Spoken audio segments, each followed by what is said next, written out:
Pay attention to this footage. It shows what happened before Samantha Koenig was kidnapped. February 1st, 2012, 18-year-old Samantha Koenig is busy closing up the coffee stand where she works in Anchorage, Alaska. She constantly checks her phone expecting a text message from her boyfriend. The temperature outside is well below zero and no one has been seen in the area for a while. It's 8:15 p.m. On one of the security cameras, a dark figure emerges from across the parking lot, walking towards the drive-thru window. Samantha is then seen talking to someone before she goes off to make a coffee. At first, everything seems normal. She engages with the man as she would any other customer. Until Samantha takes a step back holding both her hands up. She seems terrified. But watch closely. In the next few minutes, she's going to leave a clue behind that could ruin his plan. Following the man's orders, she turns off the lights in the front and in the back. It's hard to make out what's happening inside the coffee stand, but Samantha appears to remove money from the cash register before she crouches on the floor and puts her coat on. The man then asks her to turn around before he leans in through the drive-thru window and binds her hands behind her back. He then jumps through the window and into the coffee stand. For the next several minutes, Samantha is trapped, not knowing what's going to happen to her. When they get up to leave, she has something stuffed in her mouth. At 8:25 p.m. Samantha walks out of the coffee stand with the man close at her side. They cross the parking lot and turn right on Fairbanks Street before disappearing out of the frame. 18-year-old Samantha Koenig has been kidnapped and no one knows she's been taken. But look closer. Inside the coffee stand there's a light flashing. Samantha has left her phone behind, which will come as a shock to police because her boyfriend will get a text from her 3 hours after she disappears. My name is Mike and welcome back to Knox Crime.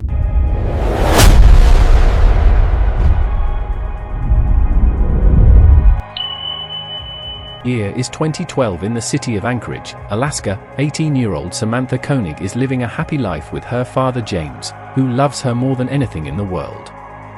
James has had full custody of Samantha since she was 2 years old and does all he can to keep her safe, but she's now a high school senior and enjoys going out with friends.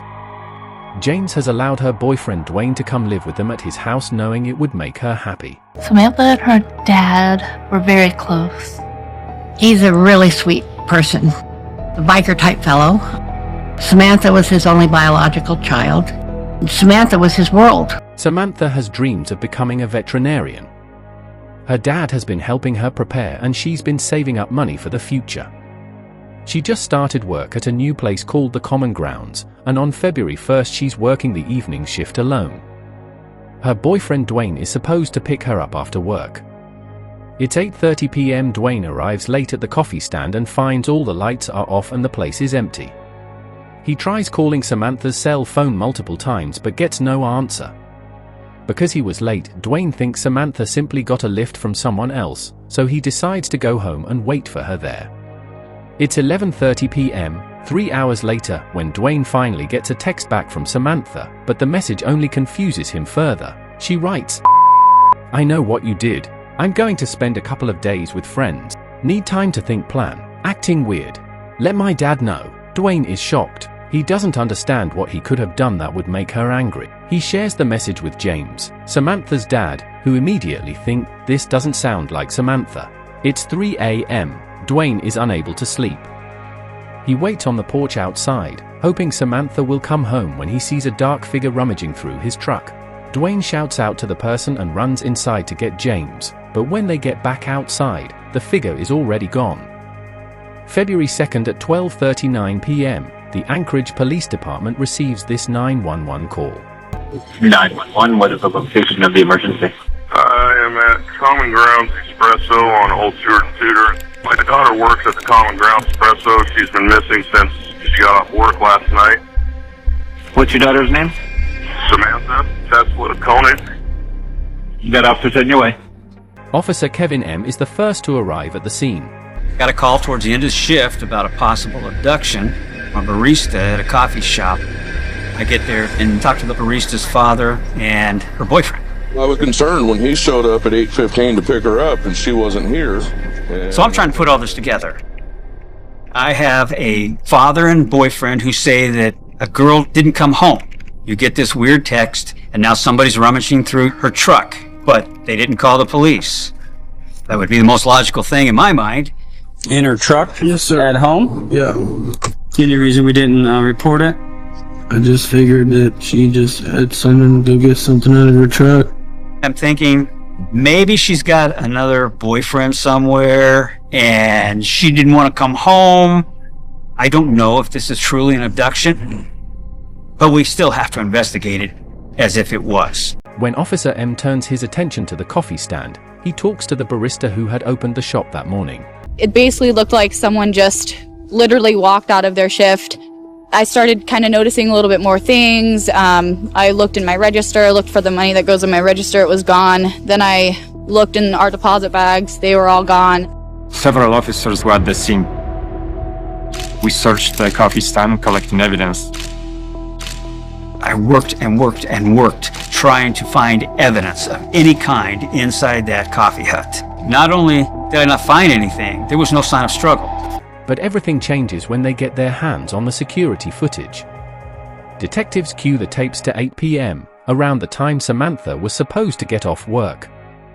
Right away they can see she's alone cleaning and wiping things down. At 8:15 p.m. the man approaches on foot and walks up to the drive-thru window. Samantha goes to greet the man and starts making a coffee. Several times she is seen engaging with him. At one point she turns towards the window and she reacts.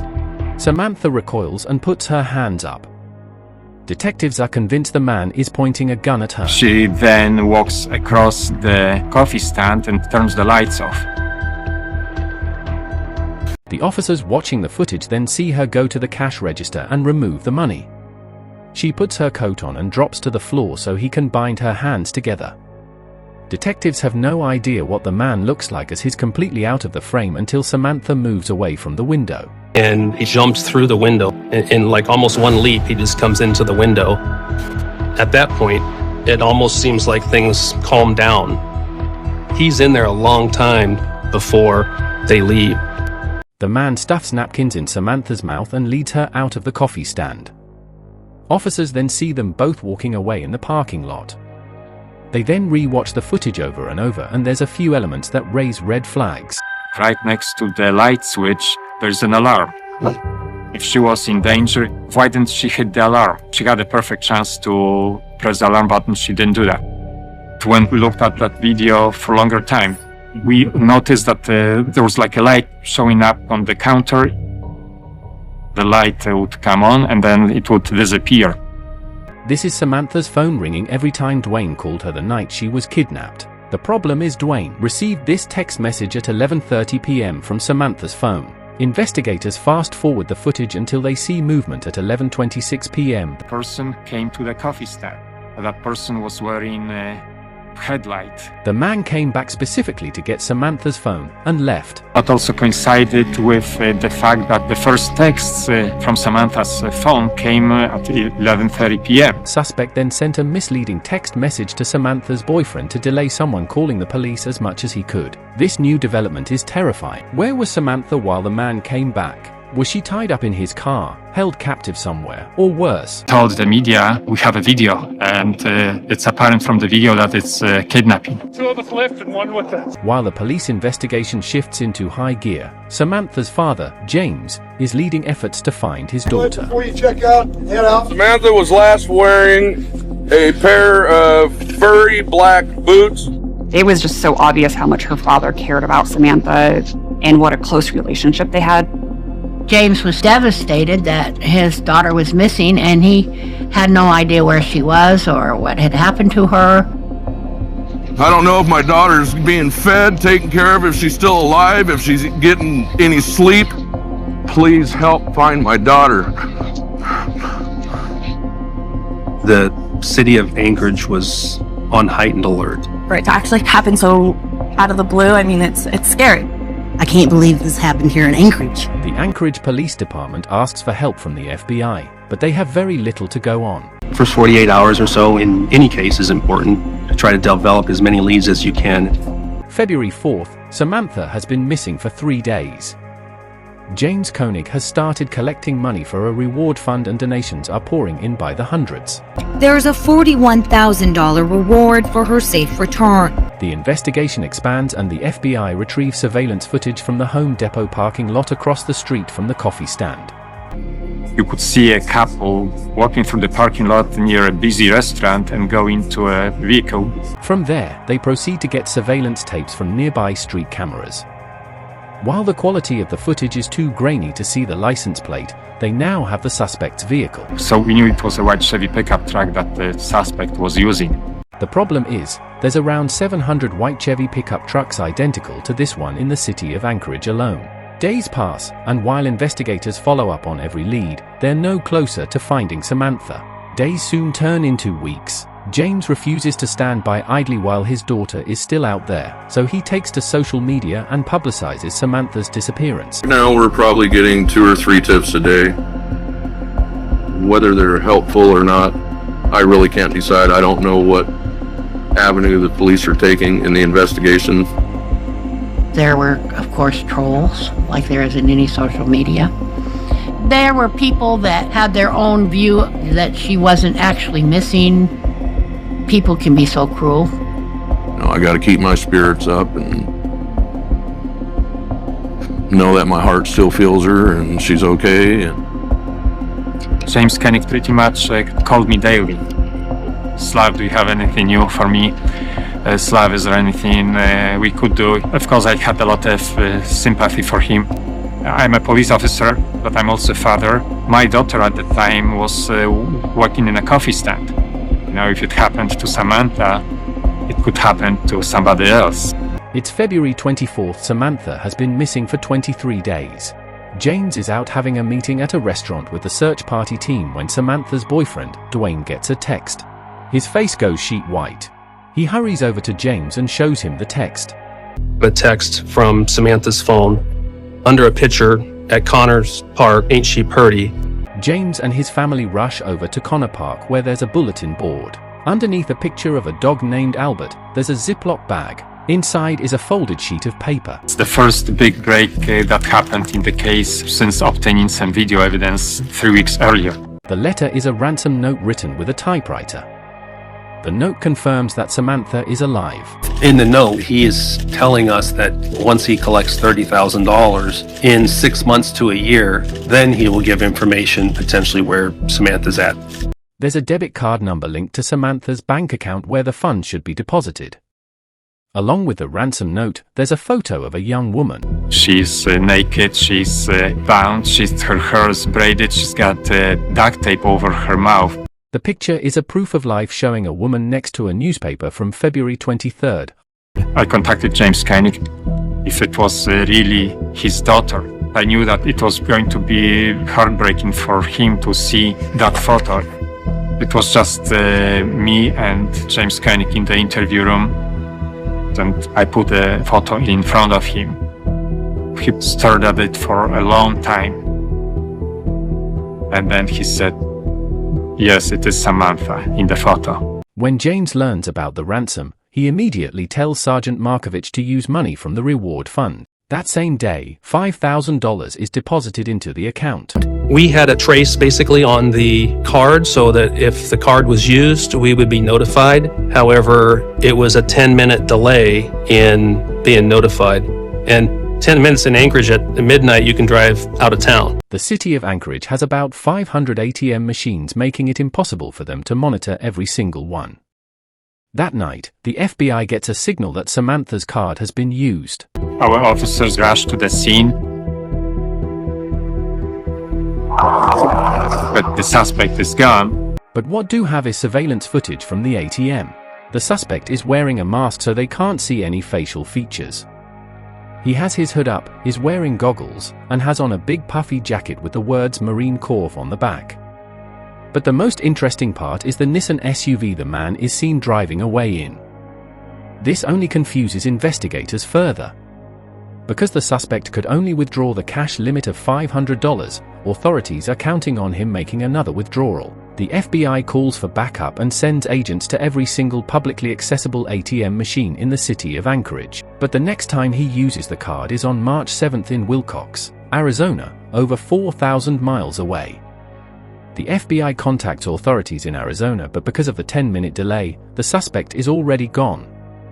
When they receive the footage from the ATM, investigators see the same man hiding his identity, but the car he's driving is now a white Ford Focus.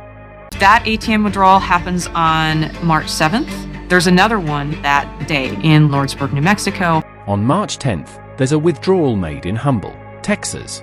And then the next day, there's another withdrawal in Shepherd, Texas. During this whole time, we're asking ourselves, is Samantha with this individual? Is she in the vehicle? The FBI gets in touch with the Texas Rangers and agents issue an alert to be on the lookout for a white Ford Focus. I get my patrol car, just take off patrolling. I look to my right, and the first thing I look at is a white Ford Focus. So I called the Ranger. We dropped everything we were doing then, and we told Brian, do not lose that car. While FBI agents are on their way, State Trooper Brian Henry follows the white Ford Focus from a distance. We got to get probable cause to get him stopped, so try to get in position to get him speeding or find another traffic violation. The white Ford Focus is two vehicles in front of me. It accelerated rapidly. So I said, well, hang on a minute, he might be speeding. Checked him with radar, he was running 58 and 55. Trooper Henry activates his lights. The car pulls into a local restaurant. As I walked up, I did realize we might be dealing with a kidnapping suspect. As he approaches the vehicle, he looks in the backseat hoping to find Samantha, but the driver is alone. However, he knows there's still a chance she could be in the trunk. Kind of paused and looked through the window to see if I could see his hands. How you doing? Good. That's how it drove. Reason we stopped is I kind of down there looking around. Where are you from? I'm from Alaska.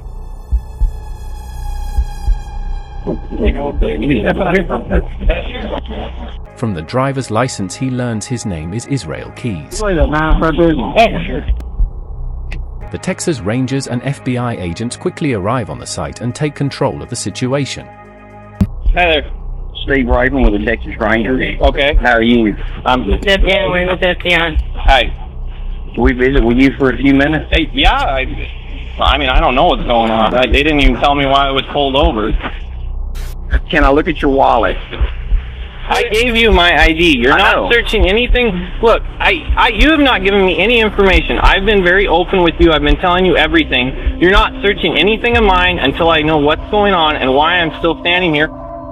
The agents are running out of options. If Samantha is in the trunk of the car, they need to get it open fast. I don't need a search warrant to search the vehicle under the vehicle exception rule in Texas state law.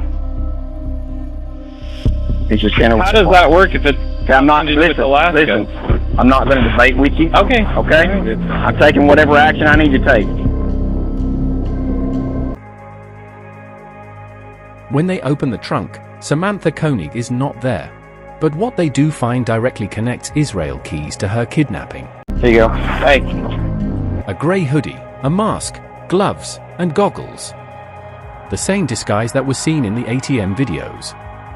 Inside the pockets, they find Samantha's phone and debit card. We got her gun. So you're under arrest. Investigators back in Alaska take the name Israel Keys and execute a search warrant on his house. I sent our officers to Keys' residence immediately to see if Samantha was being held inside the house or being held captive there. When they arrive at the house, the first thing they notice is a white Chevy pickup truck and a silver Nissan Xterra SUV. The special assignment unit officers made entry into the home. We then searched the house, but Samantha's not in the house. After searching every square inch of the property, they find no evidence Samantha was ever there.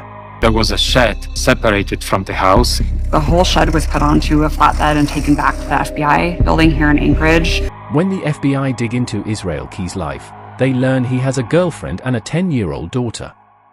He owns a construction company and has never had any run-ins with the law. On the outside, no one could tell he was capable of doing something like this. The U.S. Marshals notified the court today that Israel Keys is in custody in the District of Alaska. The FBI is hoping to get Israel Keys talking. Only he knows where Samantha is. But when he's extradited back to Alaska, Keyes learns from his lawyer that the computers from his house were seized. So he makes the most unexpected move. It's 15:48 by my watch.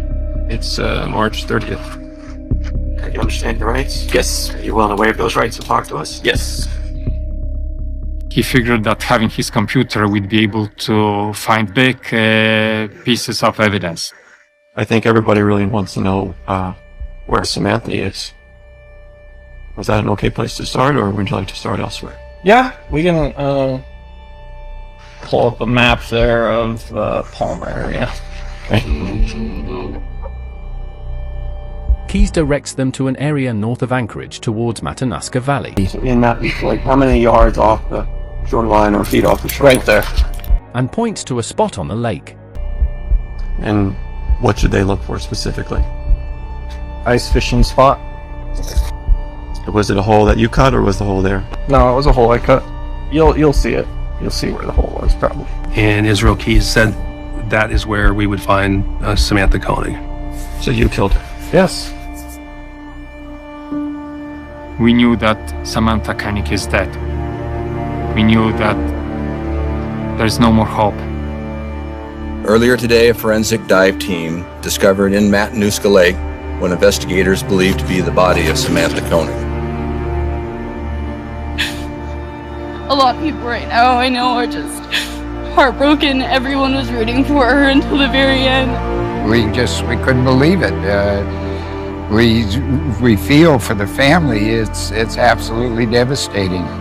Samantha's father, James, is at home surrounded by family and friends when he learns the news. The room falls silent. James' worst fear has come true. I'd like to welcome you today to Samantha Koenig's celebration of life. James was devastated knowing that she wasn't going to be back. James will not have any grandchildren. James will not be able to give his daughter a hug ever again because of this creep. When did you first meet Samantha Koenig? Never met her. Never even seen her before.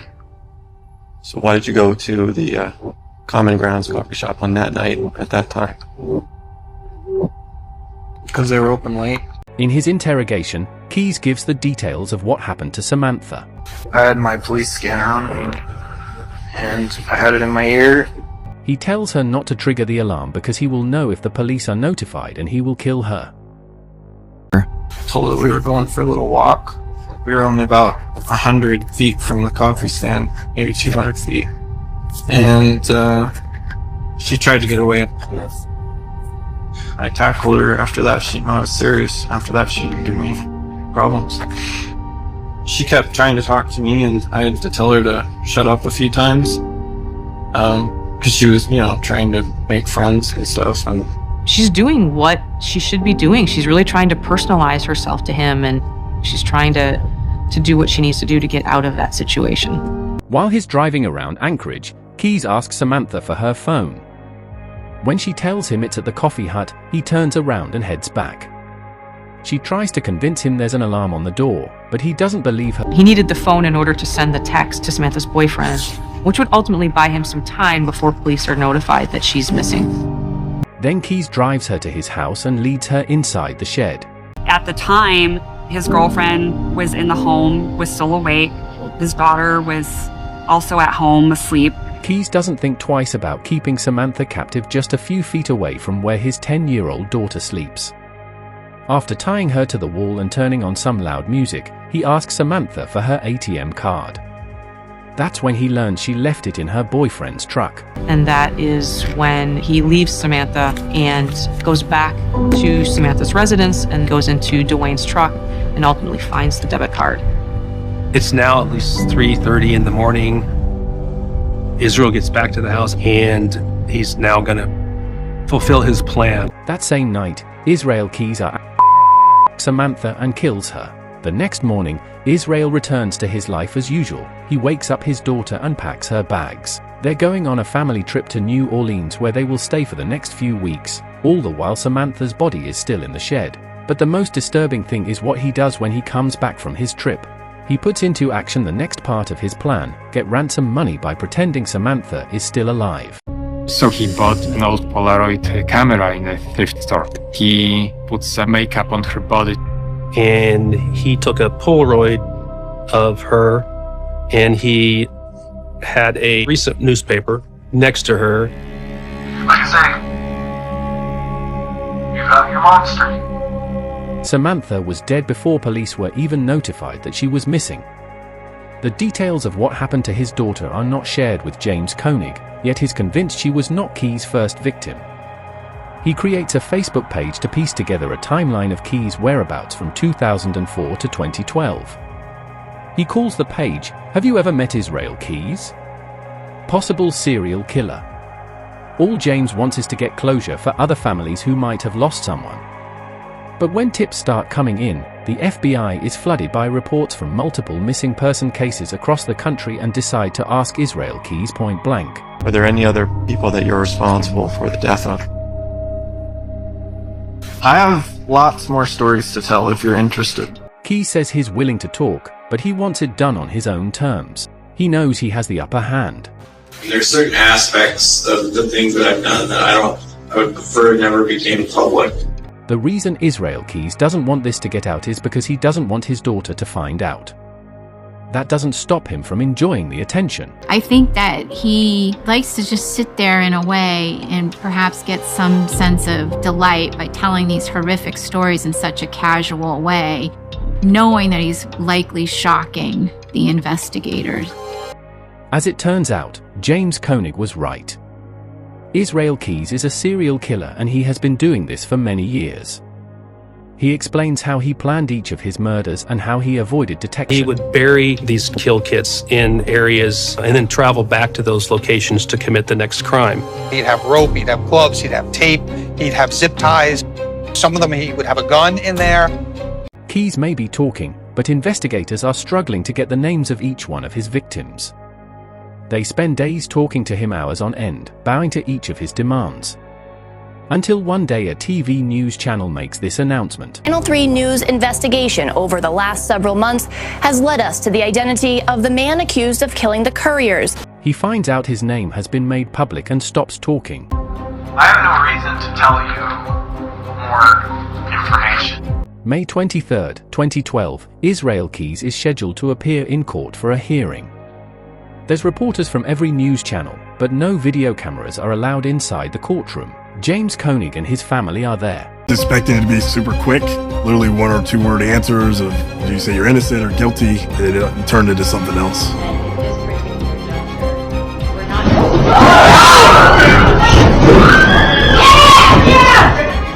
Keys jumps out of his seat over the guardrails that separates him from the rest of the gallery.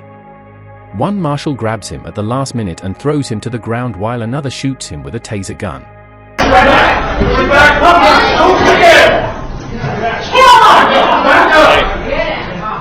Without making a sound, Keys jumped the railing where family and friends of Samantha Koenig were seated together. James Koenig, Samantha's father, declined to comment outside the courtroom. The next day, I interviewed Israel. What's changed since yesterday? More tips. November 29th, investigators only have 2 names, but Keys refuses to cooperate further. After 40 hours of questioning over the course of 8 months, Israel Keys shuts down. 3 days later, a prison guard does a routine check of Keys' cell and stumbles upon a shocking scene. Federal inmate Israel Keys was found dead in his jail cell. A lot of people were glad he was dead. They think that's what he deserved, but there's a lot of information he took with him. Investigators are certain Keys had killed 11 people, but for now, they only have 3 names: Bill Courier, Lorraine Courier, and Samantha Koenig. However, Special Agent Kat Nelson is convinced more cases will be solved, and she continues to work so that the families of his victims can finally get closure. It won't be easy by any means, and it may take a long time, but I'll never give up trying. As for James Koenig, Samantha's father, it's because of his relentless efforts that a serial killer was caught, finally putting an end to his reign of terror. Since his daughter's death in 2012, he's created an organization that helps others find missing family members. It works to help conduct searches, offering support and advice. The program is called Seeking Alaska's Missing, or SAM for short. Family and friends are also working to pass a bill that aims to improve workplace safety across Alaska so that what happened to Samantha never happens again, naming it the Samantha Koenig Safety Act. As of today, they are still working to pass this bill and are asking for support from the public. While James has lost his only daughter, she will always be in his heart, and through his work, he's making sure Samantha's memory lives on.